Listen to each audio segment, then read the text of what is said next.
The chaos erupted the moment I stepped into the company looking for Ethan, my husband.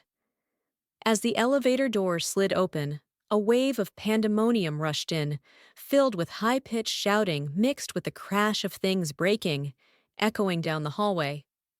I immediately recognized that voice. It was Mrs. Sanders, Ethan's mother. "Ethan is married! Why are you back here? Your mother stole Ethan's father, and now you want to steal my son too? You're disgusting." For the first time in my life, I saw Mrs. Sanders, the woman who was always calm and kind, turn into a raging storm. Her face flushed red, eyes burning with hatred, and her trembling hand pointed straight at a young woman who was cowering behind Ethan. Ethan stood there, his body shielding the girl as if he were guarding the most precious thing in the world. His shoulders were hunched slightly forward, arms spread wide, his expression a mix of determination and anxiety, his brows furrowed, teeth clenched, like he was ready to take on any fury just to keep her safe. I opened my mouth, trying to call out to him, my voice shaky. "Ethan!" But before I could finish, a rough hand shoved me hard in the back. I stumbled, my arm slamming into the sharp corner of a wooden desk. A searing pain shot through me, turning my words into a cry of agony. Ethan spun around, and his eyes locked with mine. In that split second, I saw the torment in his eyes, the concern he still had for me, the wife he once swore to protect. He loosened his arms from around the girl and took a step toward me, as if wanting to catch me, regret and confusion clearly written all over his face. My heart pounded, but the next moment, everything collapsed. Mrs. Sanders, lost in her uncontrollable rage, grabbed a heavy potted plant from the nearby desk. Ethan didn't hesitate.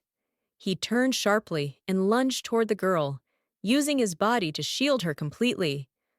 The pot landed squarely on his head, the impact sounding harsh and final, followed by the shattering of soil and leaves scattered everywhere. Blood began to drip from the wound on Ethan's head, then streamed down his forehead and cheek. That bright red made me freeze, my mind reeling. Suddenly, the room erupted into frenzied noise. Panicked screams from coworkers, pounding footsteps, and the echo of someone calling for help. I heard Mrs. Sanders screaming Ethan's name in heart-wrenching pain. "Ethan! Oh God, Ethan!"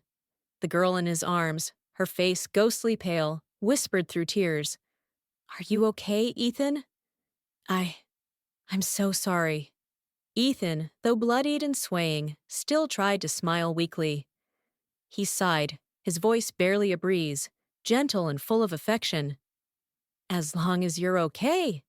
The chaos finally ended when Ethan collapsed, unconscious, and was rushed to the hospital.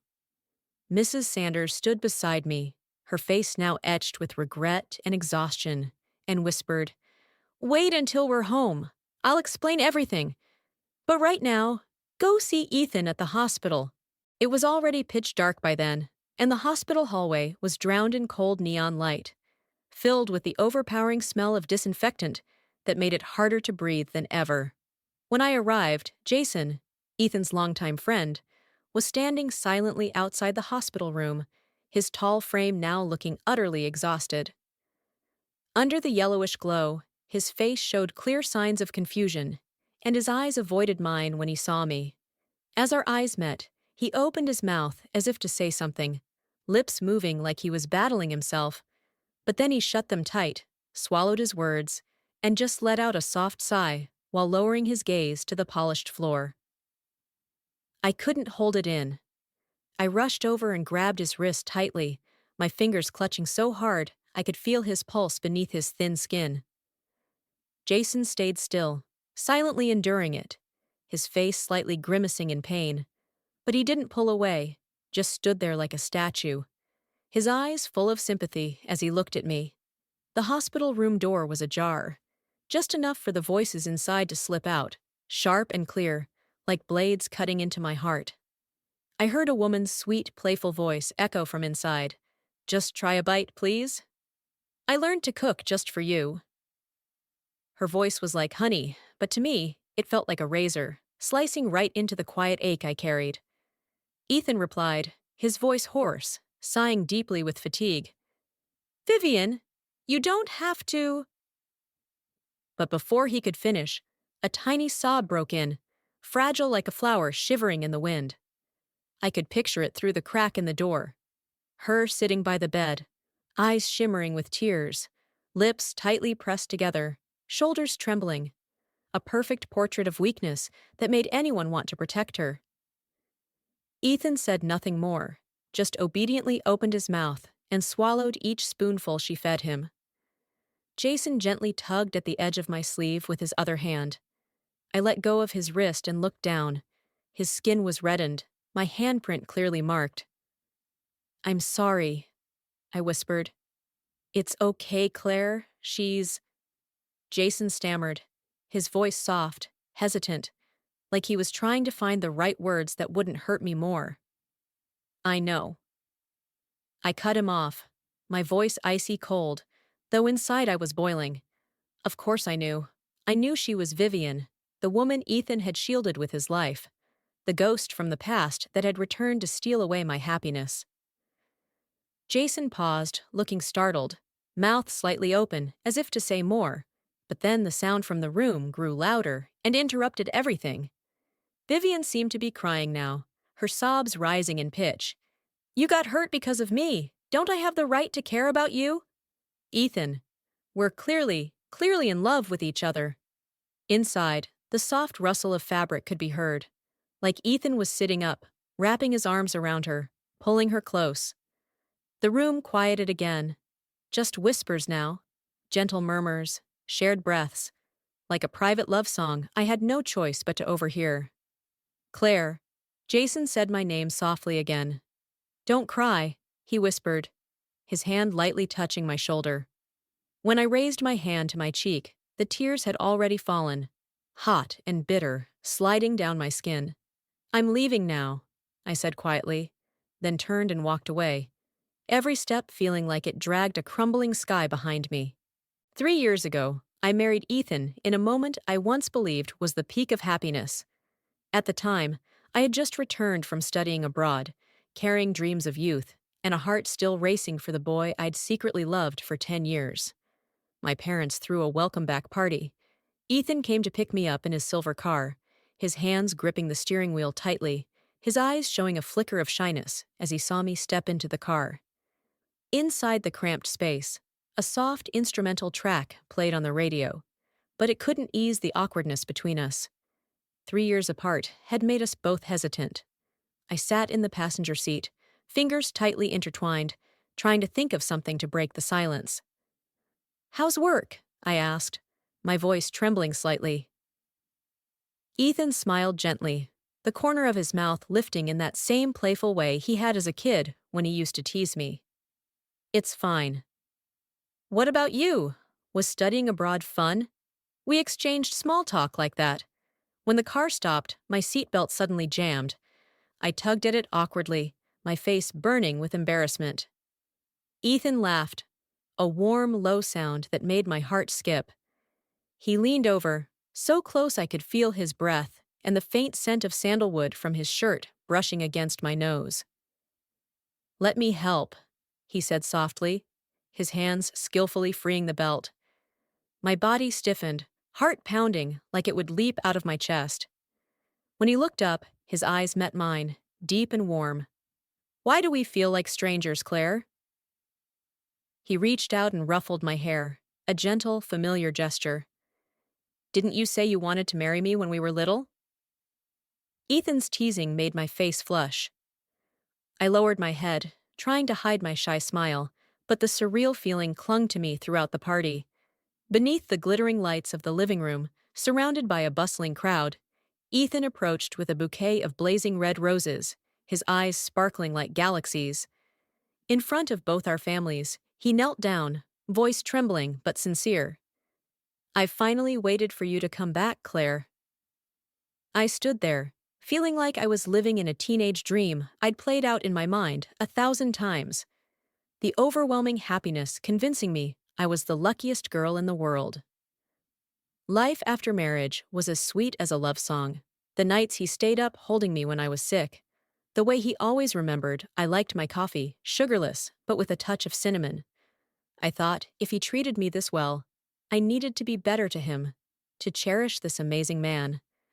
But I had no idea all those loving gestures weren't meant just for me.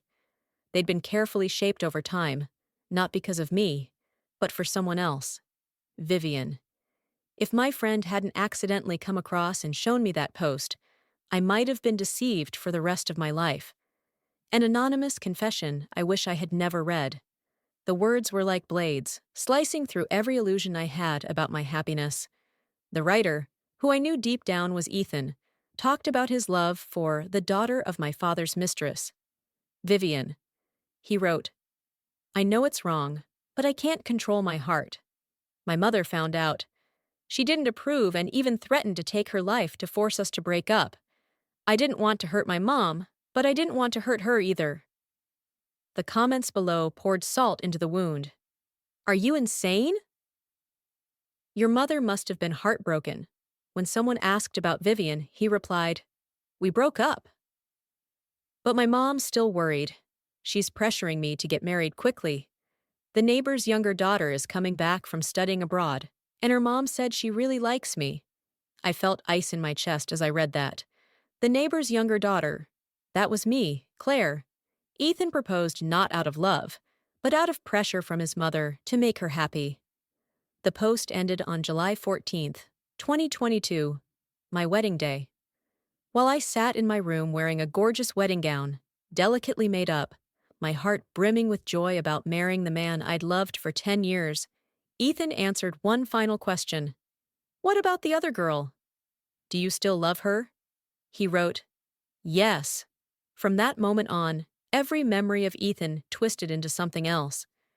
I was just a substitute, a safe choice to please his mother, while his heart still belonged to another girl. That night, Ethan came home very late. I sat quietly in the living room, the cold blue light from the laptop screen casting a glow over my tear-streaked face. Ethan's post, the cruel words that laid bare the truth that I was merely a substitute, a temporary piece meant to please his mother, still flashed before my eyes, like a blade digging deeper into my heart. The air in the room felt suffocating, as if every breath weighed heavy, pressing down on my chest until I could barely breathe. I got up and dragged myself down to the small garden below, hoping the cool night air might help me calm down. The trees rustled in the breeze, shadows shifting all around me. And then I saw them. Ethan was standing there. Facing him was Vivien. They were standing so close, close enough that I could see their breaths mingling in the cold night air. "Vivien," Ethan spoke, his voice low and restrained. "We can't keep doing this. I'm married now. She's a really good person. I can't." Vivien bit her lip, her shoulders trembling, her voice choked, but pretending to be strong. "I know. It's just that I couldn't forget you. That's why I came back. Working at your company, being able to see you every day, that's more than enough for me."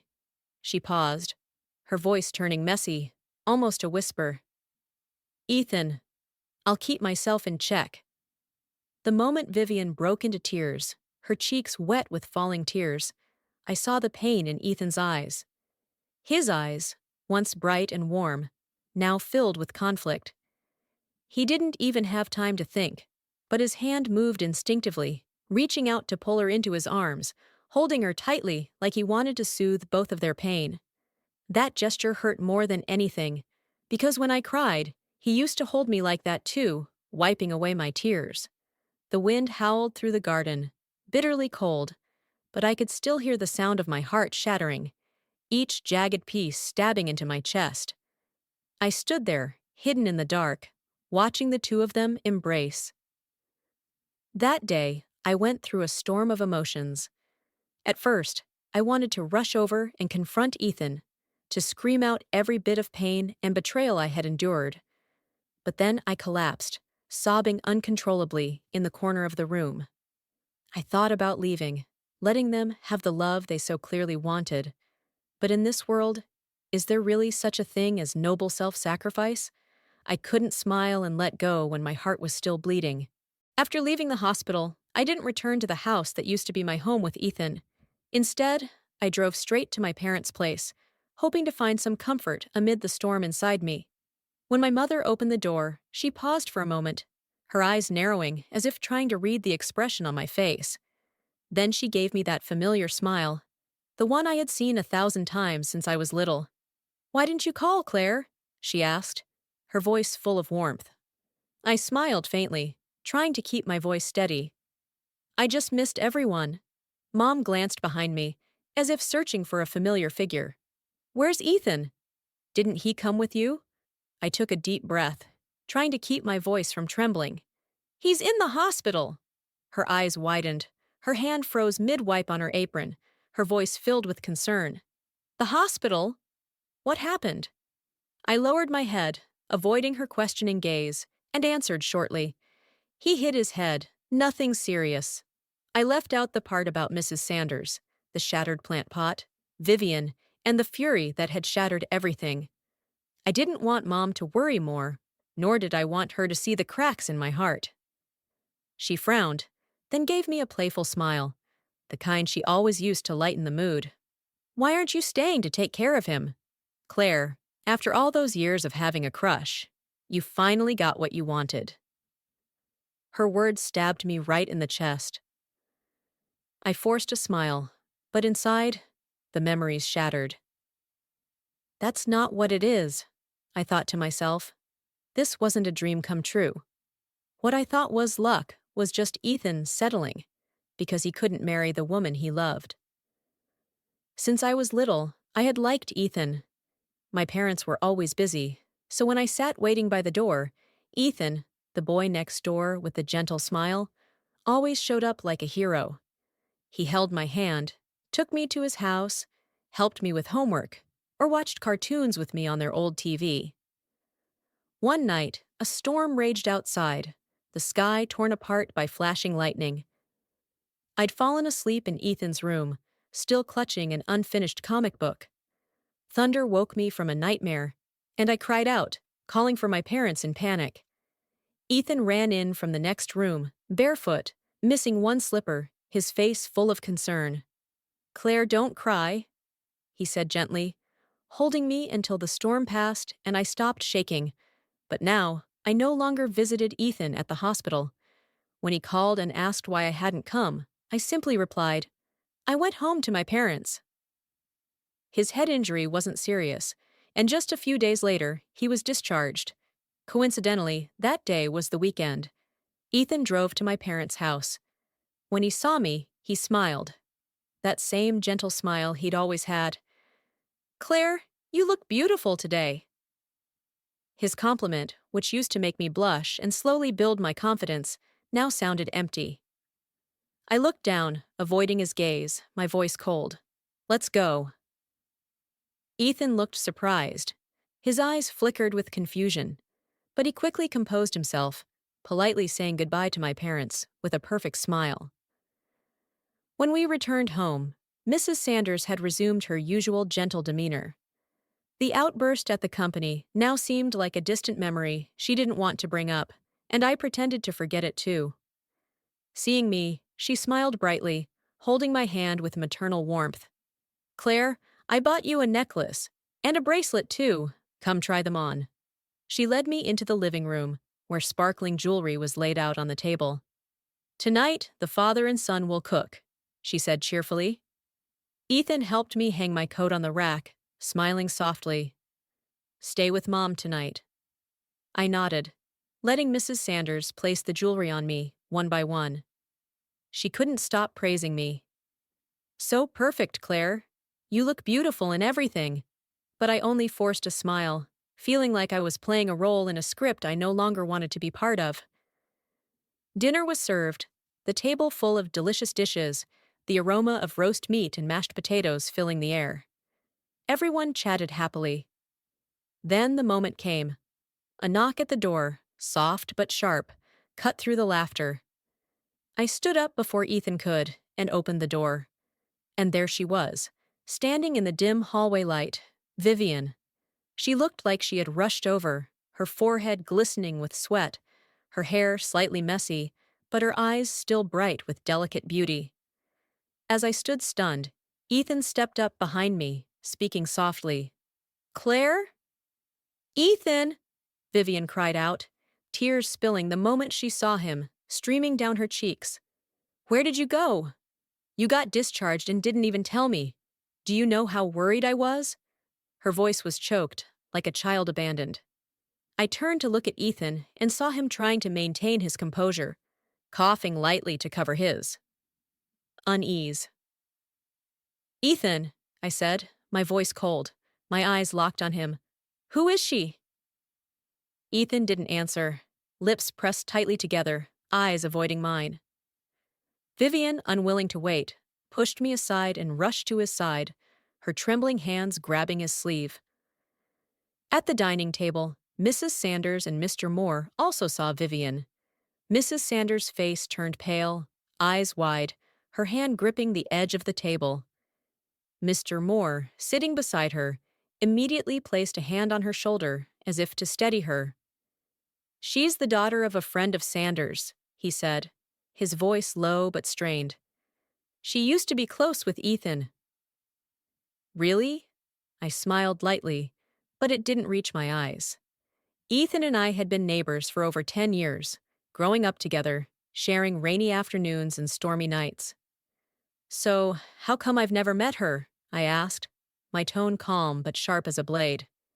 Ethan stumbled, replying, "Ah, we met during the years you were studying abroad." I smiled, choosing not to call out his clumsy lie.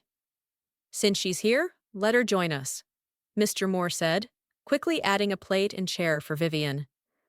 The mood at the table turned heavy, as if an uninvited guest had shattered the sense of family reunion.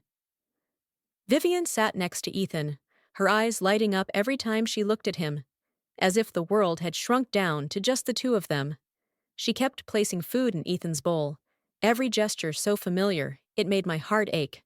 When she picked up a mushroom to put in his bowl, I raised my hand to stop her, my voice calm but cold. "He doesn't like that." I looked directly at Vivien, my face unreadable. Then she reached for a piece of carrot, and I spoke again. "He's allergic to carrots." Her smile froze, her hands stopping midair. The atmosphere around the table became stiff, like everyone was holding their breath. "It's okay," Ethan suddenly said, his voice soft, trying to ease the tension. He picked up some boiled shrimp for Vivien, the motion so casual, like he'd done it 1,000 times. "Claire, try this, it's really good," he said, placing a shrimp on my plate. "But I don't like boiled shrimp. I like steak, I like pasta. I just don't like boiled shrimp," which, according to the confession post, was Vivien's favorite.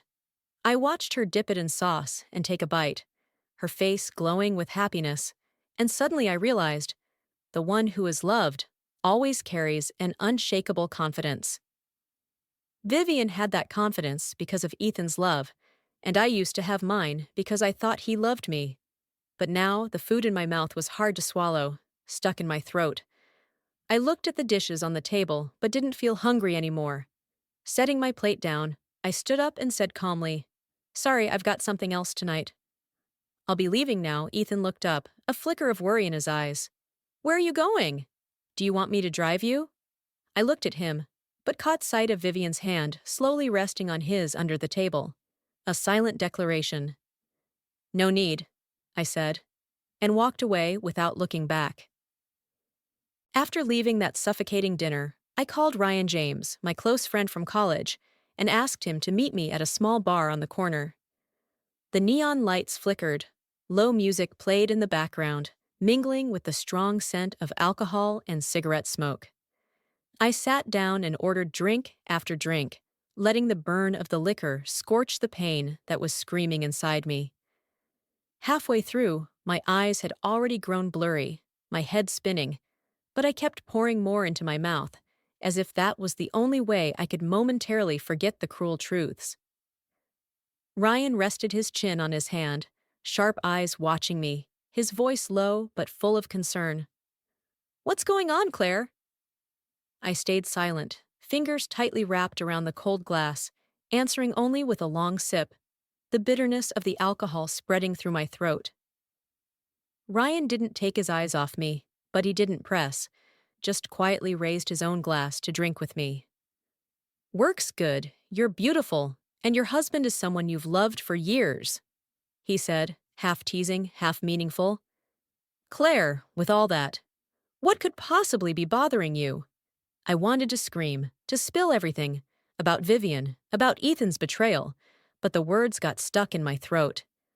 I only shook my head and kept drinking, letting the alcohol drown my chaotic thoughts. In the end, I was hugging the toilet in the bathroom, vomiting twice, my body trembling, mind foggy. I didn't know anything anymore until Ryan called Ethan to come pick me up. When Ethan appeared at the bar's entrance, I was standing under a street lamp, swaying like a wooden puppet. The moment I saw him, my tears spilled out automatically, rolling hot and salty down my cheeks. Ethan froze, his eyes flashing with a bit of panic. He quickly pulled tissues from his pocket, stepped closer, and gently wiped the tears from my face. His touch was tender, familiar, like all those times he comforted me before. I didn't resist, just stared at him blankly, my mind hazy from the alcohol, voice trembling. "You look a lot like the guy I like." Ethan chuckled, his laugh blooming like a night-blooming flower, radiant but fragile. "Is that so? What's his name?" he asked, his voice warm, like he was playing along with a child. I looked up at him, the overhead light making his messy hair almost translucent. "Ethan," I whispered, my voice breaking through the alcohol. "Did you know?" I've liked him for a really long time, a very, very, very long time. But I never dared to tell him. Ethan tilted his head, a flicker of surprise in his eyes. "How long is very long?" I murmured, counting on my fingers shaking from the alcohol, counting again and again before finally saying, 10 years. His eyes froze, that beautiful face of his stiffening in an instant. "You don't believe me?"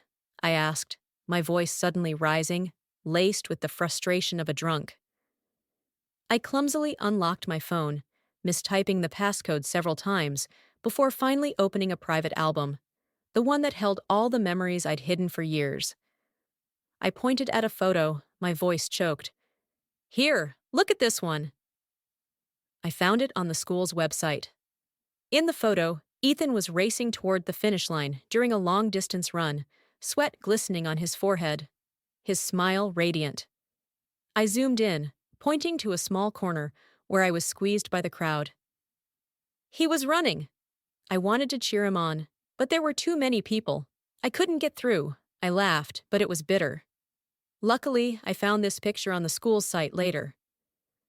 He didn't like me, but at least we appeared in the same frame. I swiped to another photo. And this one, too. It was my 10th birthday. Ethan came to celebrate. He wore a little suit, I wore a frilly dress, and the two of us were holding hands, performing a silly routine for the adults. Later, I made this my profile background, I said, my voice softening. Friends said I looked cute as a kid. I always wondered if he ever saw it. Should I lie and say it's because of the photo? Or be honest that it's because I liked him? But he never noticed I kept talking, memories from 10 years ago still clear, as if they'd happened yesterday. Every story was a puzzle piece of my one-sided love, etched deep in my heart. Eventually, I stopped, my throat dry and raw, unable to speak anymore. Ethan suddenly stepped forward and wrapped his arms around me. His embrace was warm, and through the layers of our clothes, I could feel his heartbeat, strong but chaotic.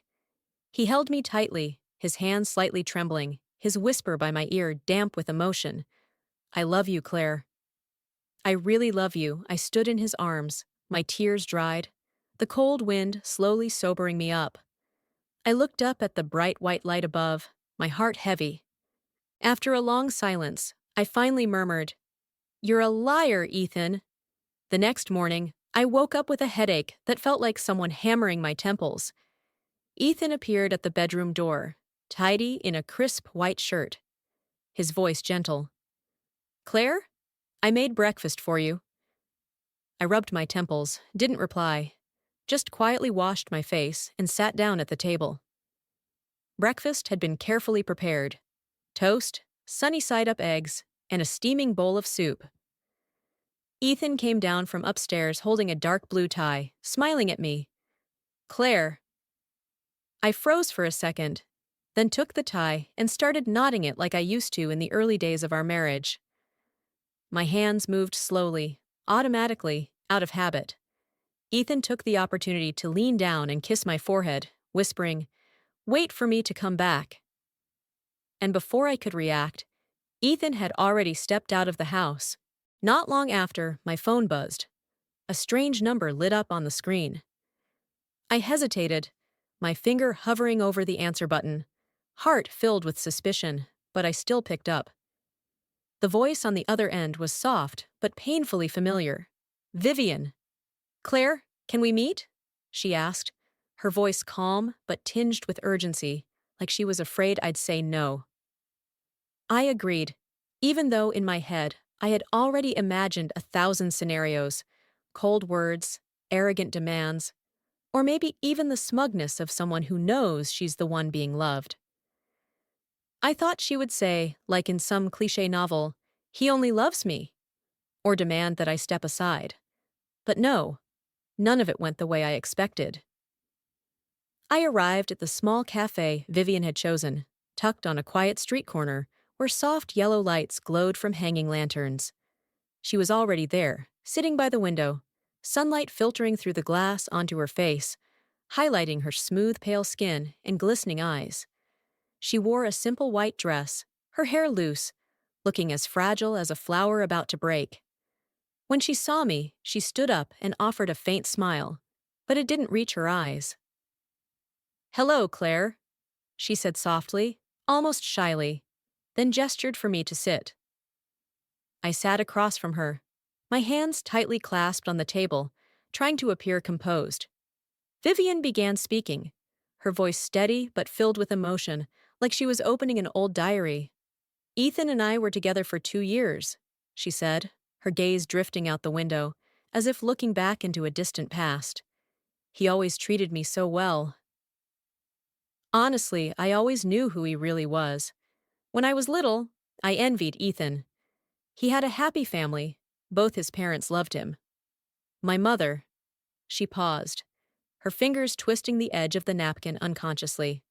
My mother never really cared about me, not until she met Mr. Moore. She continued, her voice lowering, as if unearthing painful memories. Sometimes Mr. Moore would visit and bring me small gifts, a doll, a box of candy. But I knew it was only because he loved my mother. Until Ethan and I were together, Vivien smiled, a faint, nostalgic smile. He's the kind of person who takes care of others. He'd ask if I was eating well, sleeping okay, and always said, "Don't worry, I'm here. I'll help you through anything." He felt like a gift from heaven. I thought I'd always be with him. She paused again, her hands tightening, her eyes lost in the void. Until his mother found out. Vivien's voice suddenly trembled, on the verge of breaking. "She threatened to kill herself to force Ethan to leave me. And he really left me." Tears started streaming down her cheeks, falling onto the wooden table, forming tiny wet spots. She looked up at me, her eyes red and puffy, her voice filled with pain, but still carrying the pride of someone who had been loved. "Claire, can you give him back to me?"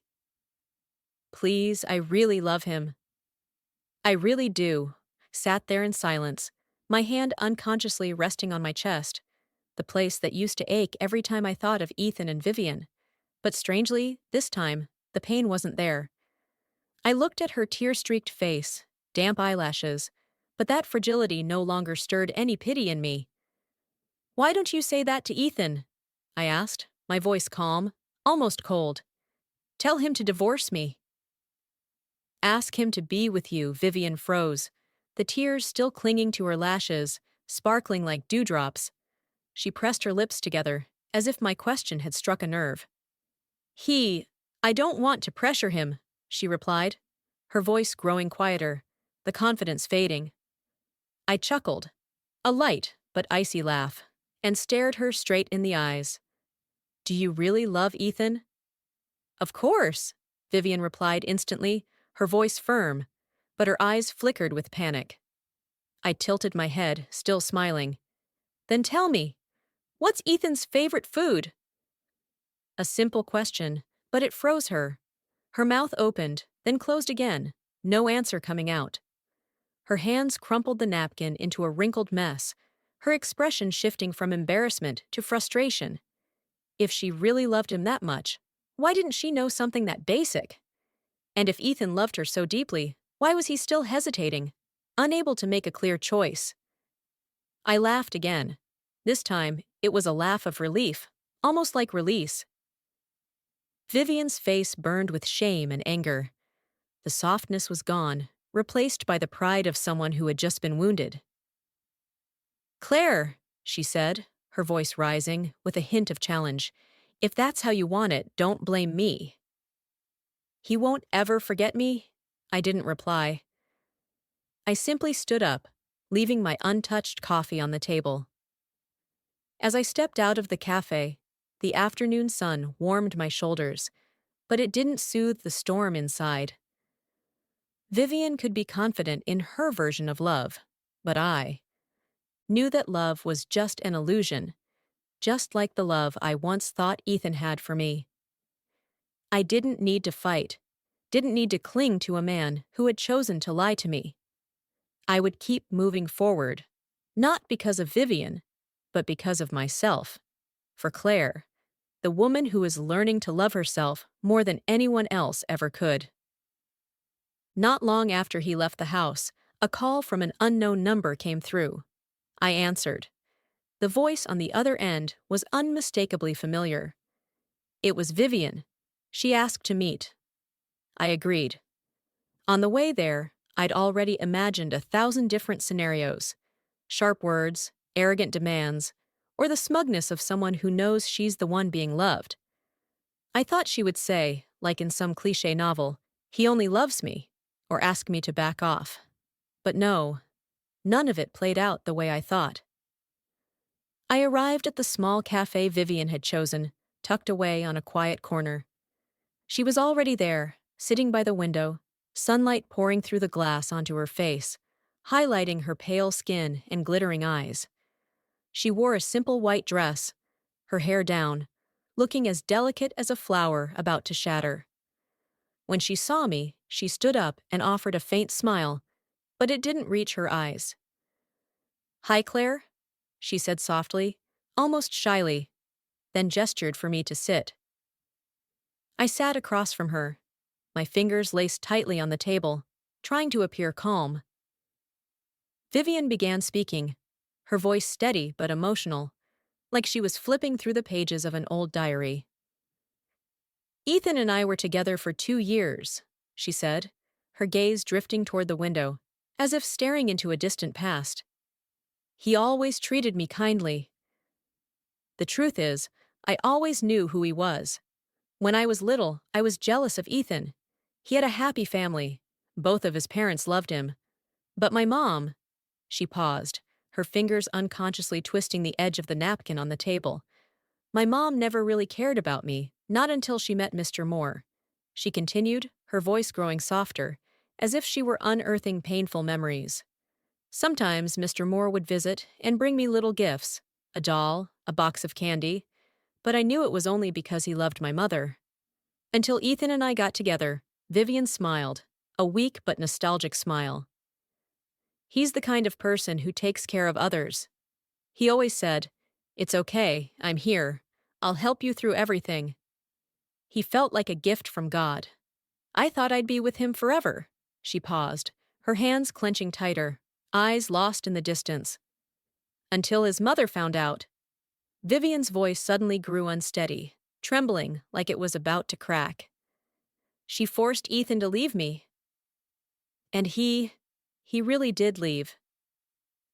Tears began rolling down her face, each drop landing on the wooden table, leaving faint wet marks. She looked up at me, eyes red and puffy, her voice pained, but still carrying the pride of someone who's been loved. Claire, could you give him back to me? Please, I really love him, I really do. I sat there silently, my hand instinctively reaching for my chest, where my heart used to ache every time I thought about Ethan and Vivien. But strangely this time, I didn't feel the pain anymore. I looked at her tear-soaked face, her damp eyelashes, but her fragility didn't move me. Why don't you tell Ethan that? I asked, my voice calm, almost cold. Tell him to divorce me. Ask him to be with you, Vivien froze, tears still clinging to her lashes. She pressed her lips together, like my question had hit a nerve. I don't want to make things hard for him, she answered, her voice fading, lacking conviction. I let out a soft, sharp laugh, locking eyes with her. Do you really love Ethan? Of course, Vivien replied quickly, her voice firm, but a flicker of panic passed through her eyes. I tilted my head, still smiling. Then tell me, what's Ethan's favorite food? A simple question, but it paralyzed her. Her mouth opened, then shut again, no answer escaping. Her hands crumpled the napkin into a wrinkled mess, and her expression shifted from embarrassment to frustration.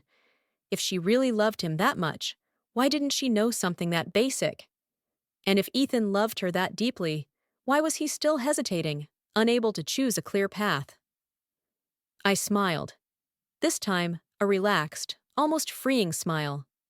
Shame and anger were written all over Vivien's face. Her earlier fragility had vanished, replaced by the wounded pride of someone who just lost their upper hand. Claire, she said, her voice rising, tinged with challenge, if that's how it is, don't blame me. He'll never forget me, I didn't reply. I simply stood up and left. As I stepped out of the cafe, the afternoon sunlight warmed my shoulders. Gentle, but not enough to calm the storm inside me. Vivien could cling to the confidence in her version of love, but I knew what she called love was just an illusion, the same kind I once believed Ethan gave to me. I didn't need to compete, didn't need to cling to a man who had chosen to lie to me. I would keep moving forward, not because of Vivien, but because of myself.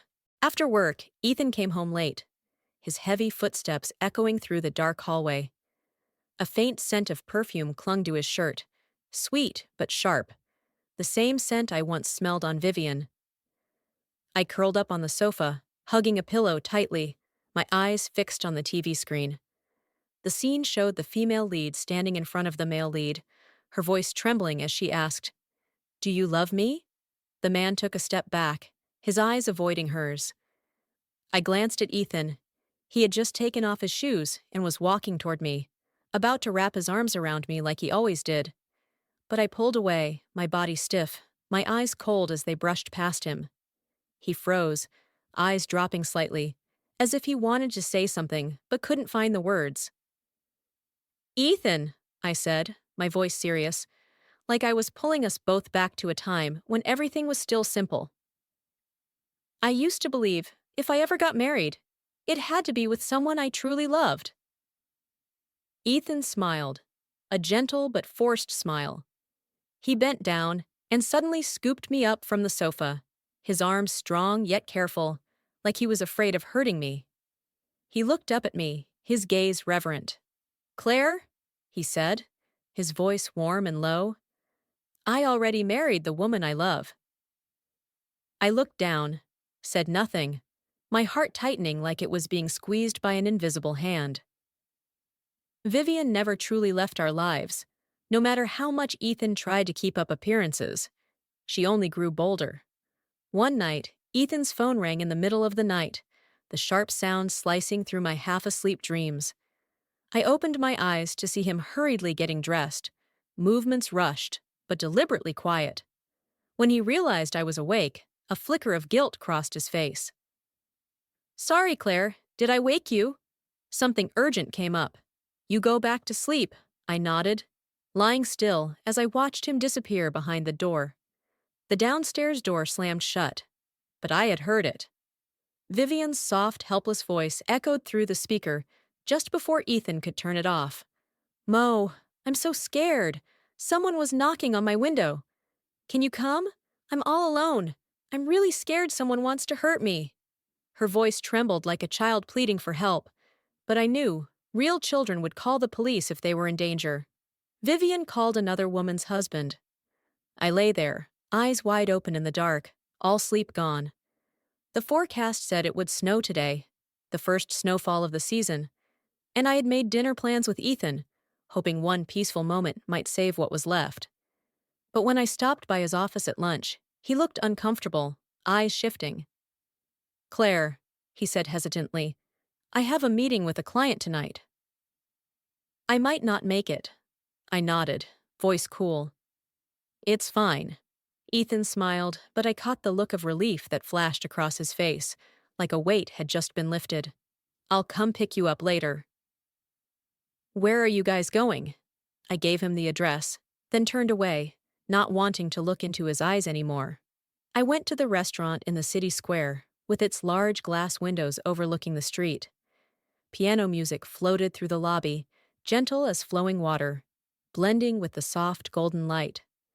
I met Daniel Reed, an old friend from our study abroad days, and though it had been years, we chatted easily as if time hadn't passed at all. Daniel laughed, telling stories from back then, while I forced a smile, my heart heavy. By evening, snow began to fall, pure white flakes drifting past the windows. Daniel beamed, excited. Back in the country, just in time for the first snow. My luck is amazing. I smiled and looked out over the square, where couples strolled hand in hand, glowing under the streetlights. A bold girl leaned in and kissed her boyfriend in the falling snow, and I froze, my whole body turning to ice. My heart skipped a beat as I recognized that familiar silhouette. What is it? Daniel asked, following my gaze. When she spotted the kissing couple, she smiled and teased.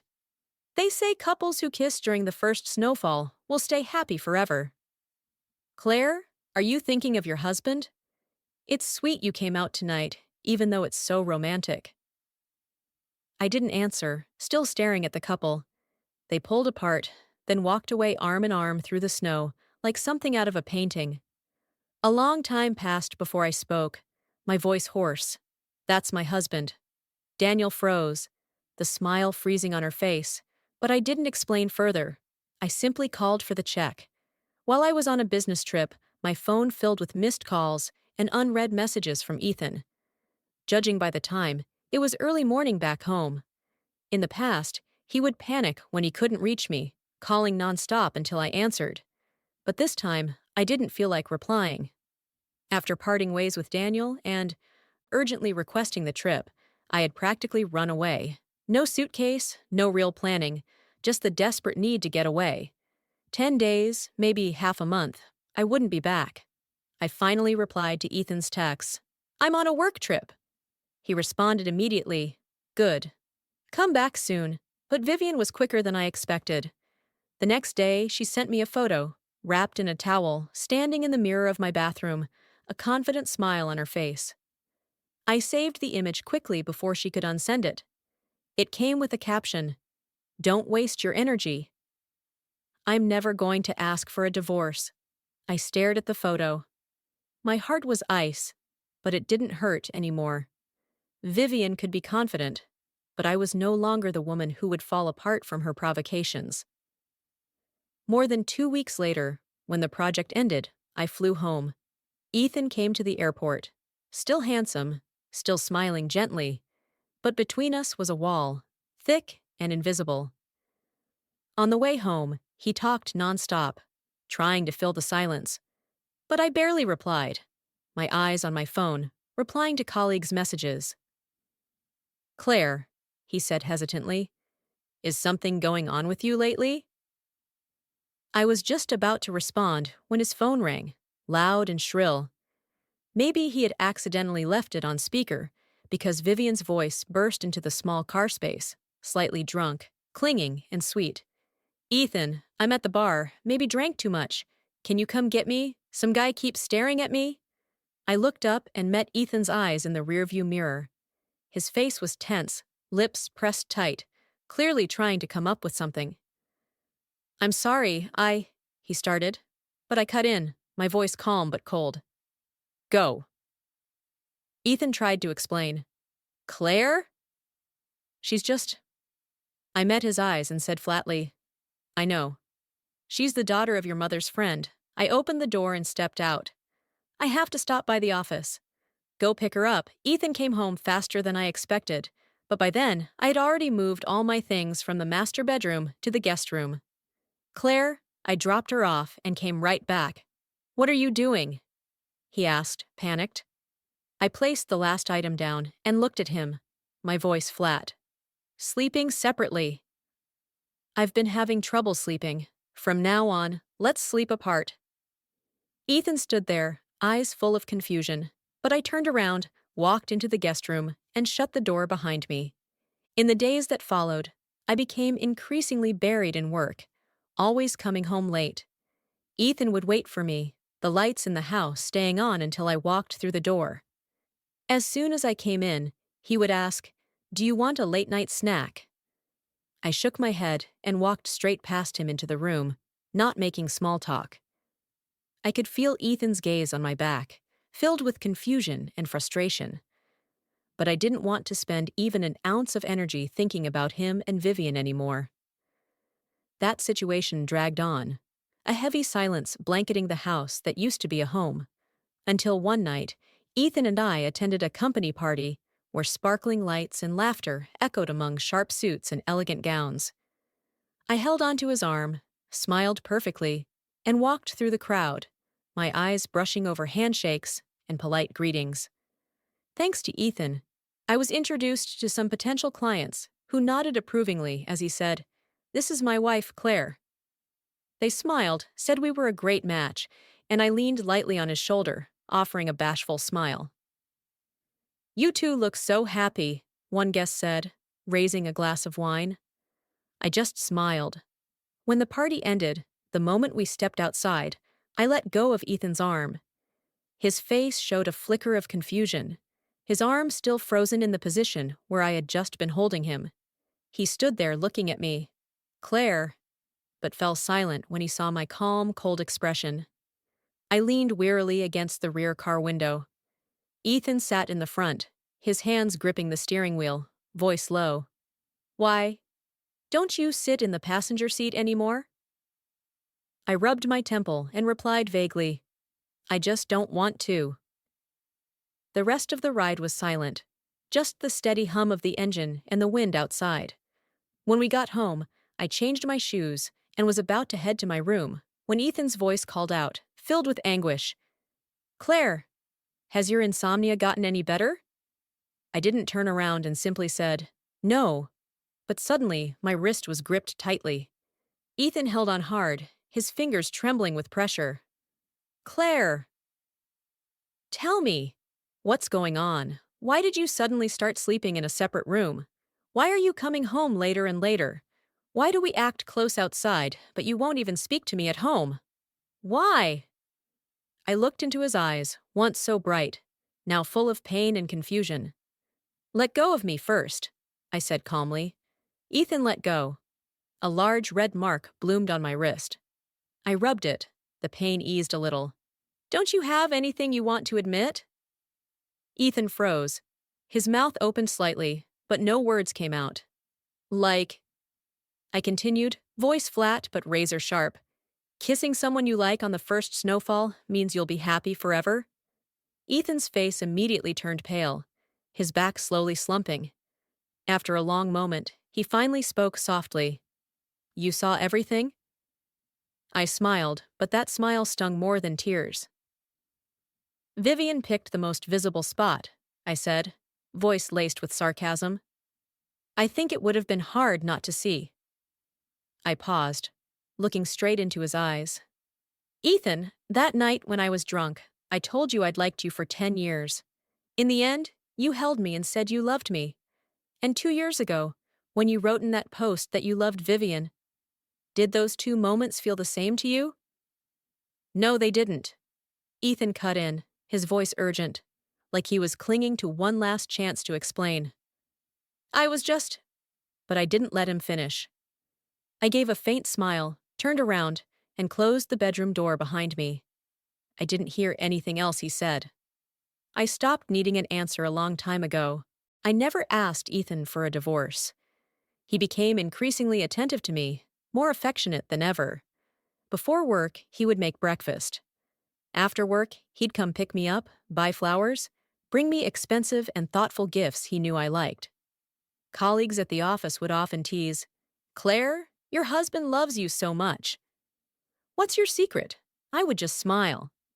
Occasionally, Vivien called, and he would discreetly hang up every time. Then one day, Vivien suddenly asked to meet. Same old cafe, sunlight still streaming through the windows, illuminating her face. But this time, her confident arrogance had disappeared. She sat across from me, fingers gripping her coffee cup so tightly her knuckles turned white, her eyes filled with fury and panic. What did you do? Vivien asked, her voice trembling, like she was holding back a storm. I took a slow sip of my coffee and smiled calmly. I didn't do anything. I just told him how much I once loved him. And then, I stepped away. You might ask why I'd endure so much pain. But why should I get a divorce just to bless their relationship? One couldn't win him. The other couldn't fix it. Isn't that better? Claire! Vivien nearly screamed, her voice spiraling out of control, drawing curious glances from nearby tables. He doesn't love you. He loves me. It's me. She emphasized every word, but her eyes betrayed her. There was no certainty, like even she didn't believe it. I set my cup down, looked her straight in the eye. Is that so? Then convince Ethan to divorce me, Vivien. Can you do that? She froze, her mouth opening, but no sound coming out. Just silent tears streaming down her face. Ethan invited me out on Valentine's Day. I agreed, but the place I chose was the same restaurant from before. When Ethan arrived, his expression stiffened momentarily, but he quickly masked it. He placed a gift box in front of me. I saw this the other day. Thought it'd really suit you. I opened it to find a sparkling pink diamond necklace. Luxurious. Exquisite. Thanks, I said flatly. Sorry I've been too busy lately. Didn't get anything for you? It's okay. Ethan smiled, eyes lighting up as if he just wanted to please me. You being with me today is already the best gift. But before he could finish, a glass of red wine suddenly splashed all over him. His white shirt stained in blotches, drops of wine dripping from his hair. I raised my phone and turned the camera toward the person across from us. Ethan! The wine glass fell from Vivien's hand and shattered. Her voice was sharp, pained. You're spending Valentine's Day with her? Why haven't you replied to my texts? Do you really love her now?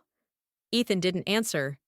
He simply stood, took a napkin from the waiter, and began wiping the wine off his face. His movements slow, tense. Around us, a curious crowd had gathered, whispers swelling. I sat still, expressionless, as if watching a play that had nothing to do with me. Sorry. Ethan turned to me, voice low. Claire, that was unexpected. Don't be mad. I'll make it up to you. But Vivien didn't let him finish. She turned to me, eyes bloodshot, her voice shaking with rage. Claire! You planned this, didn't you? You texted me on purpose. You made me angry, led me here, humiliated me on purpose. Her fury grew. Suddenly, she grabbed a wine bottle from the next table and hurled it at me. In a flash, Ethan jumped in front of me, shielding me with his body. The sound of glass crashing against his shoulder cracked sharply, making everyone gasp. He wrapped me in his arms tightly. I could hear his pounding heartbeat, but my face remained blank. The staff restrained Vivien, her hands still midair, her face pale. Ethan turned and forcefully shoved her away. Vivien, she's my wife. The crowd inhaled sharply. I heard someone whisper that Vivien was crazy. How dare a mistress cause a scene in front of the wife? Vivien stared at Ethan, stunned, until the staff escorted her out, leaving behind a mess. I had no appetite left. Ethan looked disheveled. We left. While waiting for the car, Ethan apologized. I asked you out and ended up putting you through that. If you have time, tomorrow we could I'm not free tomorrow. I cut him off. The air thinned instantly. I rewound the video clip I had just recorded. When I looked up, I found Ethan still watching me. The wine stain on his shirt still dark, his hair damp, his beautiful eyes barely open, his gaze swelling and flickering like broken light. I noticed the corner of his eye had turned red. His voice cracked and trembled. Why aren't you mad? I've known Ethan for over 20 years. Chased him for more than 10. He had always been calm, composed, reliable, like a steady older brother. He took a step forward, gently held my wrist, but didn't dare use force. His shadow loomed. He was like a glass tower about to collapse. She said you gave her the address. Claire, why aren't you mad? Yell at me. Argue with me. Say what you want. I'll give you anything. I'm begging you. He leaned his head on my shoulder. I felt it grow damp. Claire, anything. Just don't be silent like this. His warm breath slid down my collar, carrying that familiar scent. He held me so tight, like he was scared I'd vanish. The late winter wind was piercing, but I stood still, rigid like a block of wood. Ethan didn't let go, waiting for me to speak, but I stayed silent. I had nothing left to say, because the love I had for him was already gone. The next day, Ethan still got up early, as if nothing had happened the night before. He carefully prepared breakfast. The smell filled the kitchen, but I rushed out of the house without eating, only giving him a short shake of the head when he asked, "Won't you eat a little something?"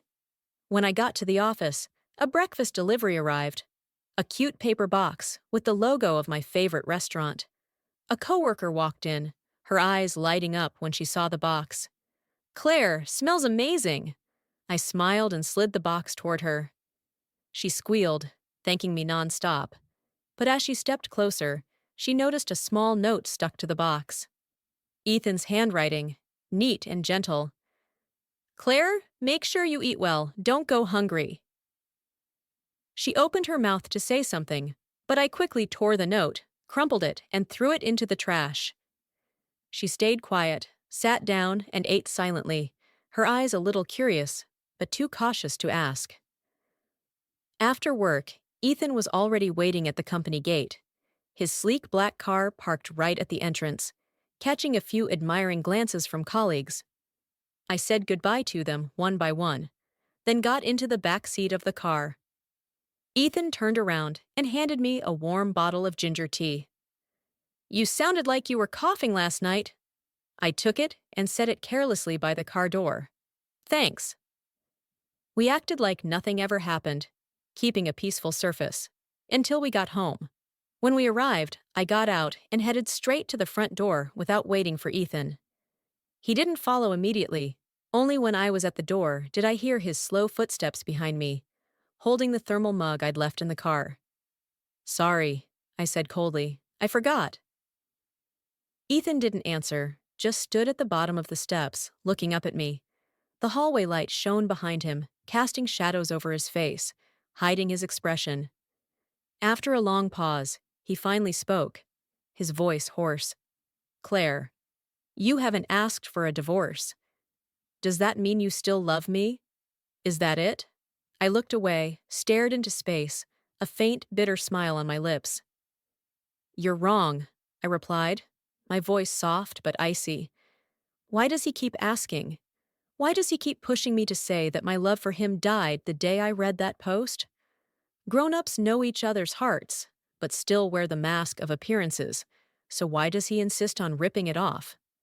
The adult world involves too many interests. Love gets left behind. Between marriage and divorce, which one benefits me more? In the end, as long as I don't have feelings for someone else, staying married to Ethan brings more advantages. Ethan gives me access to networks, resources, the stability I need. That's why I stay. Business people chase profits. If love requires sincerity without self-interest, then once love disappears, all that's left between me and Ethan is calculation. I looked at him, my cold smile unwavering. Don't you get it, Ethan? I said, my voice calm. Our marriage hasn't had love in a long time. All that's left is fake civility, hopeless regret, and a cold relationship held together by the law. Ethan staggered, like my words had physically hit him.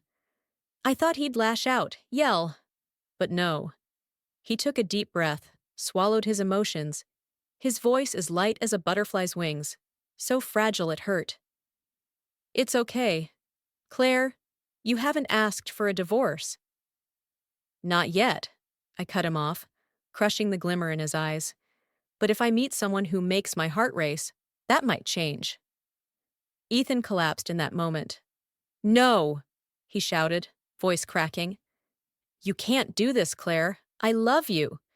I couldn't stand to watch him fall apart any further. Ethan, don't lose it here, I said, stepping inside and leaving him standing there, alone. You can't control love, but I'm not foolish enough to cling to someone who's hurt me. 10 years of secretly loving Ethan, those feelings weren't fake, but I know better than anyone. Before loving someone else, I have to love myself.